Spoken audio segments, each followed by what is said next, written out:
Hello everyone, আসসালামু আলাইকুম। তোমরা সবাই কেমন আছো? আশা করি ভালো আছো। তো আমি আবার একটা মজাদার রান্না নিয়ে চলে এসেছি, কলিজা ভুনা। তো চলো কথা না বলে শুরু করা যাক। এখানে আমি কড়াই দিয়েছি, কড়াইয়ে তেল দিয়েছি। তেল দেওয়ার পর এখানে আমি পেঁয়াজ দিয়ে দিয়েছি। তো পেঁয়াজটা লাল হওয়া পর্যন্ত আমি ভালো করে নেড়ে ছেড়ে নেবো। নেড়ে ছেড়ে নেওয়া হয়ে গেলে এখানে আমি কলিজাটা ধোয়া ছিল, কলিজাটা দিয়ে দেবো। দেওয়ার পর আমি আবারও ভালো করে একবার নেড়ে ছেড়ে নেবো।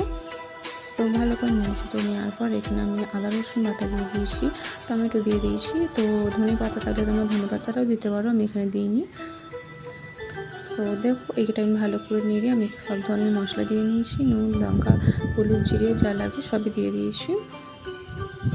টমেটো দেওয়ার পর আমি এখানে ভালো করে আবার নেড়ে ছেড়ে নেবো, একটু জল দিয়ে নেবে।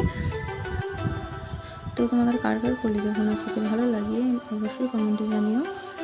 তো দেখো এখানে আমি একটু ভালো করে নেড়ে চেড়ে নেওয়ার পর আমি একটু পানি দিয়ে দিলাম। এখানে পানিটা দেওয়ার পর ওটা ভালোভাবে সেদ্ধ হওয়ার জন্য ঢাকনা দিয়ে ঢেকে দেবো কিছুক্ষণের জন্য। তো এখানে ঢাকা হয়ে গেলে মানে সিদ্ধ হয়ে যাওয়ার পর আমি ঢাকনাটা খুলে দেখে নিলাম। তো দেখো আমাদের কলিজা ভুনা কিন্তু রেডি, এখানে পানি মরে গেছে। তো দেখো খুবই সুন্দর লাগছে, কালারটা খুব সুন্দর এসেছে।